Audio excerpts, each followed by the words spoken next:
guys, welcome back to the channel. It is your girl Chandie here, and I'm back again with an exciting video. So for today's video, you already know what we're doing from the title. I'm going to be interviewing a Kenyan lady who has been living and thriving in Lagos, Nigeria, and she's none other than Laura the Explorer. Do check out her channel. I'm going to put her handle up on the screen. She does awesome, amazing cinematographic videos that you obviously wouldn't want to miss out. Okay, so yeah, if you know this is what you love to see, do stick around and let's get right into the video. Hi, what's your name? Hi. This is Laura. Hi guys, I'm so happy to be here. My name is Laura Explorer. As she said, Kenyan, living and thriving in Lagos, Nigeria. Thank you for having me, Sandra. You're welcome. All right, so the first question I'm going to be asking today, because I'm very curious, what part of Kenya are you from? I am from a small town called Busia, which is on the very end of Kenya, as if you're almost heading towards Uganda. Oh, really? But, that's nice. Yes, I've lived all my life there, mostly Western Kenya, but then the way the life in Kenya is set up, you study and live your early years in the village, and then you go to the city for university and to start life. So most of my adult life has been in Nairobi, which is the capital city, but I'm from the western part of Kenya. Interesting. I've actually never heard of it. We all hear about Nairobi. That's about it. Yes, Nairobi is the capital city, so of course everybody will hear about it. Okay, so like people from where you're from, where do you call it again? Busia. People from Busia, like what are you guys known for in the country? That's a good question. We are known for, you see how Nigeria has Okada? Oh yeah. So Okada in Kenya is called boda boda. So boda boda is either bicycles or tricycles. Not tricycles, either bicycles or motorbikes. Okay. So the origin of the name boda boda is border, like border of Kenya, Uganda. Oh, yes. Okay. So it originally started at the border of Kenya and Uganda in Busia, and then it just spread into other parts. So like you guys are known to like have originated the name boda boda. Yes. But like, what is it like living very close to another country? Like, can you?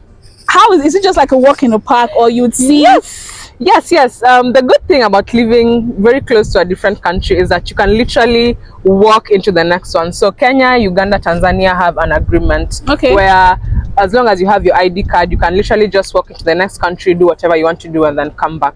So the border town has very cheap clothes, very cheap shoes, very cheap things. So usually we just very nice, yes. So we just walk there, get the things we need to get. And then the other thing that helps us is that the Kenyan currency is a lot stronger than the Ugandan currency. Oh, really? So if you buy things there, it's going to be a lot cheaper. Okay. Yes. So, but it's good. I just wish that it would do a bit more of growing and development, because for years the town has been small and it has stayed the same. But I like small towns though, so I know there's something about it. Everybody knows everybody. You cannot do anyhow. Someone will tell your mom.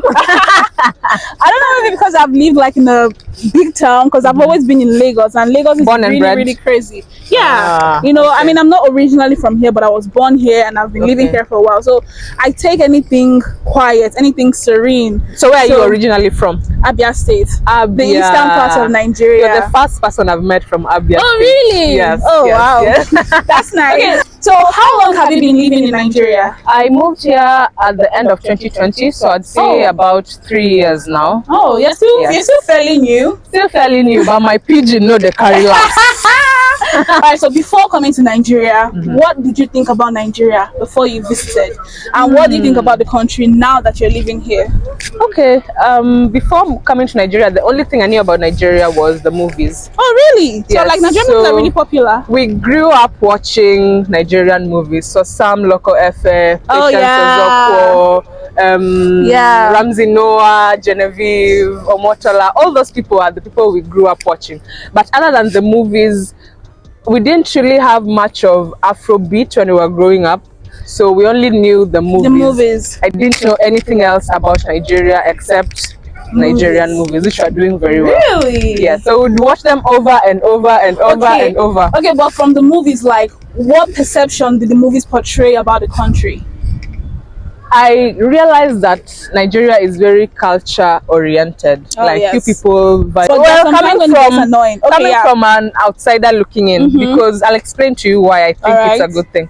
So you people are very culture oriented. So we would see your weddings, you know, see how you people relate with each other in the movies, because you know movies typically portray normal life like to some extent. yeah, reality to some extent. Yes, the difference with Kenya is that we kind of got a little more westernized than we should have, if I could say that. So we don't really have, you see, you people have Ankara and you wear it with pride. We don't really have something we would say, okay, this is Kenyan attire, other than maybe these things that I'm wearing that would represent the Maasai culture, not even the Kenyan culture, the Maasai culture, which is a tribe in Kenya.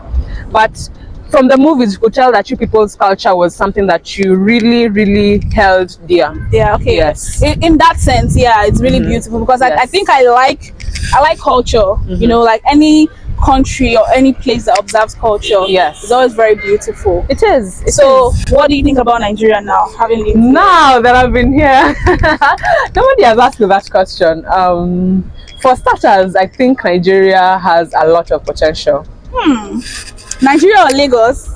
Nigeria. Okay. Lagos to a big extent, because I've lived almost all my 3 years here. But Nigeria in general has a lot of potential, because I was just discussing with my husband this morning how India, China are some of the most populous countries in the world, and Nigeria is number 6. So compared to all these other countries, there's a way we can leverage our numbers, you know, our population, our income, and just make Nigeria a better place. But as it is now, it just feels like we're just living and enjoying ourselves. Yeah, exactly. So now that I've been here, I have gotten to interact a lot more with Nigerians one-on-one. You people are still very communal, as I saw in the movies. Like I keep saying in my videos, people bring me food, people check up on me. I cannot pass my street and a child passes me without greeting me. Oh, and that's something now, new? Kenyan, in Kenya, everybody minds their business. Oh, really? Like, wow. Children will look at you and go. But here, you cannot try it here, because the child's mom or dad or whoever is with the child will say, you can't greet. You can't greet. But in Kenya, it's the westernization of it. And I'm not even saying this to kind of bash Kenya. I just feel like the westernization kind of wiped away our culture. And I'm saying that because I've been here and I've lived here and I've experienced how you Nigerians do your thing. So community is very important here, and it's something that I wish we had more.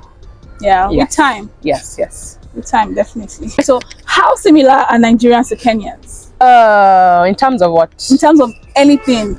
Country, structure, personality, culture, religion, likes, dislikes. Is there any similarities between Kenya and Uganda and Kenya and Nigeria? I think the major similarity, other than the fact that we are both African countries, is just that there's that Africanness. I don't know how to explain it. I don't get it. But we are very different in many ways. But the only thing that kind of brings us together is that we will always kind of look out for our next person. Yes. So you can always. I haven't lived abroad, but from the stories I hear, there's a lot of people just living their own lives. True. You can be in your house forever and ever, and you've not even seen your next door neighbor. So I still feel like even though Kenya is a lot westernized, there's still that African communal nature that we still share with Nigeria. But in terms of everything else, religion, we go to church. The difference is that here I have that it's almost 50-50 Muslim Christian, yeah? Oh yeah. Kenya is mostly Christian. Oh really? But we do have Hindus, we do have Muslims. And then the food is very different. You people have swallow upon swallow upon swallow upon different swallow. Soups and all that. Soups. In Kenya, we only have ugali, which is a corn meal, and then a lot of rice, a lot of chapati, a lot of different things. But here, the food variety is so big. So we are more different than alike. That's very interesting, because I always feel like, you know, like Africans, we would share some similarities. Before I started, you know, doing this channel, I always felt like there'll be some, like they'll even eat the same food. You think? I thought all African countries, well, I thought like South and East African countries did eat jollof rice. You get me? And I realized that some African countries don't even know jollof rice. So it was really confusing, and not confusing, but say it was just a very new discovery new to to me, and discover. interesting. I would say. But at the same time, even though we don't eat jollof rice, we do have a variation that is cooked almost similar. So every different African country will have a variation of a rice dish that they make. So Kenyans, Tanzanians have pilau, which is our jollof, you know. So yes. Okay, so what are the culture shocks that just hit you when you came in? You know, what your first cultural shock that you experienced? The first thing right off the airport is the hooting. The hooting was just on another level in Lagos, particularly. Yeah, in particular. The hooting. Just thinking about it, I'm getting a certain level of PTSD because the hooting is a lot. It was really. It was a lot. Now I've kind of tuned it out because I've lived here a number of years. But the hooting, I did not expect that.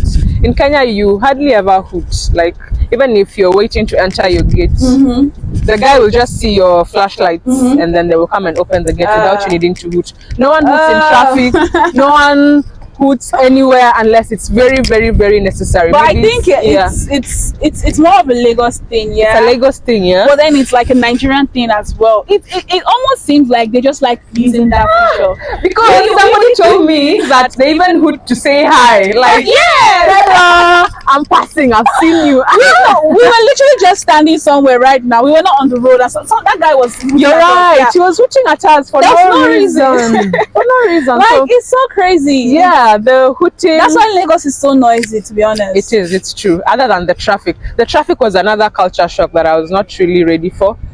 Should I bust your bubbles? I've been in Lagos all my life, and the traffic is still a culture shock to me. I'm telling you, it's the like. Why do you think the traffic is mad like that in Lagos? First off, it's because of Lagosians, right?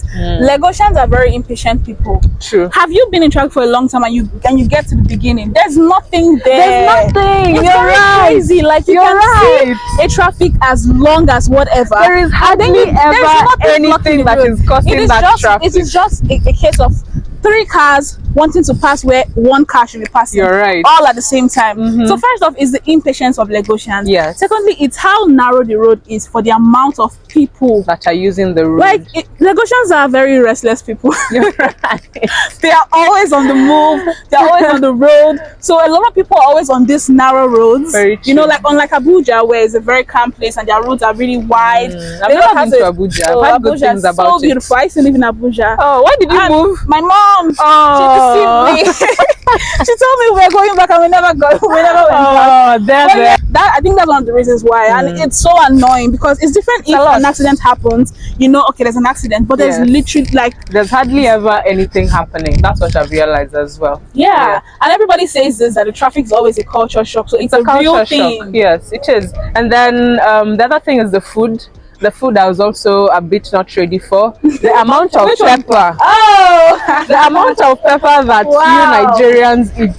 I'm guilty. Small thing. I'm guilty. It's a lot because Kenyans, we don't eat pepper a lot like that. Even spice, we don't really spice. That's actually a culture shock to me as well. Yes. Because I just felt like as Africans in my head, I don't know if that's like ignorance, but I felt like as Africans in my head, we would all eat like spicy meals and peppery stuff. So when I started hearing like some African countries, they can't handle, and you know, to us, it's not peppery. Exactly. It's not really what the funny thing is. Even babies, like children, eating peppery food when they are 6 months old. Oh my goodness! I'm like, wow. It's not hot to us. Wow. Apart from the pepper, the amount of food varieties was also very new to me because, like I said, in Kenya we have foods, but not as many soups as Nigeria has. And it's crazy how I doubt any Nigerian will be able to taste all the soups across all states in Nigeria. Yeah, I haven't because people just like your kind of soup. Every culture likes to just have their own soup. You get me? While there's a lot more states to explore. It's just recently I knew what they call black soup. Have you ever heard of black soup? What's black soup? There's black soup. And I'm Nigeria. Yes, there's black soup, there's white soup, like a lot of crazy meals. No, okay, it's not crazy, but a lot of different different meals. So the food was also a culture shock. So those are the 2 things I would say. Hooting, traffic, 3 things. Hooting, traffic, and the food. Yes. Interesting. So what do you love about Nigeria, having lived in Nigeria for this long? I love that I can always count on my next door neighbor to be there for me. That's so nice. Especially as a foreigner. Like I said, people have shown up for me in ways I did not even expect. Yeah. And it's not even just in Nigeria. I have a friend, Jamidesu, she's also a YouTuber, who literally sends me food from Kenya, and she's Nigerian. She sends me food from Kenya because it's in new people to just kind of reach out and help out your next door neighbor. And even though there's all this, you know, I've seen a lot of negative tribalism-ish debates. Aside from all of that, you people at the heart of it really appreciate each other, take care of each other. And I'm saying this again from a foreigner looking in. So if maybe I was Nigerian, I would have had a different perspective. Yes, exactly. I was about to put in that. I feel like, I'm not saying Nigerians are bad, but I feel like we are we are nicer to like foreigners than we are to ourselves. Yes, very, very And I feel like it's just because of the notion we have about ourselves. We all feel like we're all bad people.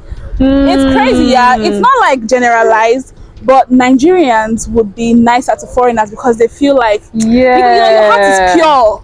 You get, but when we other Nigerians, we kind of like have to be on guard for it. Like, but why though? What's the history of that? What do you think? I don't know, to be honest, because I'm not like that. Okay, if I'm nice, I believe if you're nice, be nice to everyone who is nice, except when this person proves that the person is not nice entirely. So I really don't know about that. People have been so nice to me, so nice. That's the one thing I've really come. There are a lot of things I love about Nigeria, but that's the one thing I will forever tell people, remember. And just anytime, because let me tell you a bit of a backstory. When I told my mom that I was dating this Nigerian guy, she kind of had her reservations because, you know, of all the stories that we've had about Nigeria, they will do A, they will do B, they will do this to you.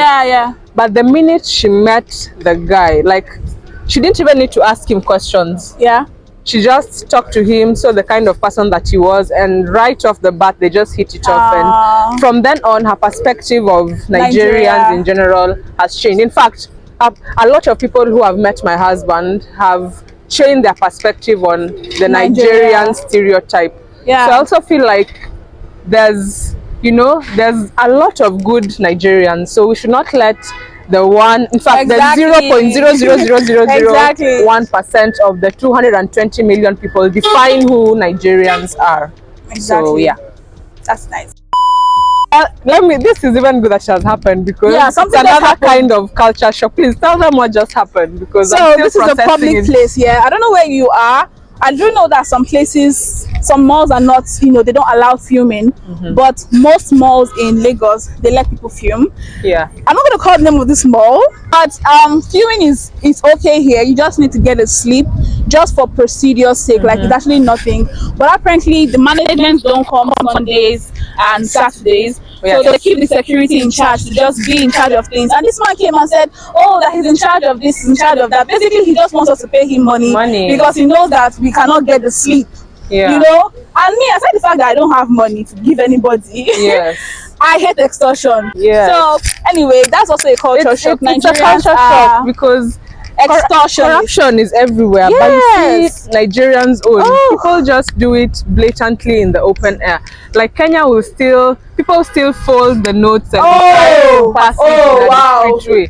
But they just ask you anything for the boys. So that's another thing that I kind of was surprised about. But it's crazy. Extort people, guys. It's not nice. Now. It's not nice. Somehow, one thing she doesn't like about Nigeria, and I think this extortion should be one of it.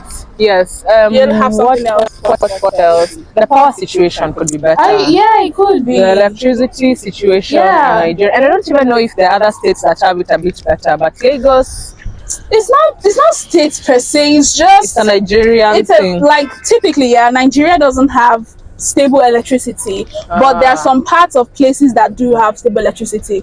But let me ask you, so there's not enough power to go around, but there's enough power because I know sometimes Nigeria exports electricity to neighboring countries. Laura. So I've done my research, please. Of course, I did hear they distribute to Ghana. To Niger, or Benin, and these places have stable electricity. Not enough to go around in Lagos. I mean, it's possible. the government something I've is really noticed. It's is not possible. doing you people a solid. Yes. Because the electricity situation is crazy. And it, for lack of a it better doesn't necessarily word. have to be crazy. That's the It doesn't annoying need part. to. That's the It doesn't need annoying to. part. And Because then you see now there's no power, and then fuel has now kind of times 6. Yeah. So the common person who has 500 naira income every day, in fact, anybody, it doesn't even matter your income level. We are all feeling the pinch. I'm telling you. So the electricity situation is something that could be better. I'm quite grateful that like my area we do have light. Like to some extent we can survive without having electricity. Like we can go like weeks without having to buy fuel. But really, hey. So that's what I'm just saying. Like God of Sandra, hear me. Okay, this is me bragging. That's what we do. About electricity. Good because we can brag and say you have lights where you live. We don't get light, so we don't get light like that. So the light situation is really, really sad. But again, not to defend Nigeria, Kenya only has 55 million people, so there's enough resources to go around. Nigeria has 220 million people, so there's too many people trying to use very little resources. So that's but the thing is, there are some places in Lagos that have constant stable electricity lights. Yeah, like it's crazy. There are some people in Lagos that don't have generators. Wow. And I'm not talking about using inverter or just stable electricity. Lights. Yes, there's a place I visited in Port Harcourt. I stayed there for 3 weeks and they never took the lights. What? I'm telling you. I need to go out of Lagos because I feel like I'm doing myself a oh my disservice. goodness, I'm telling you, it was so crazy. Like I didn't want to live there. Life was so good. What? I didn't even charge my phone. Like it was so crazy. Because you see now there's that trauma of yes, NEPA will carry light. Let me plug all my laptops, my phone, my this, my that, my this.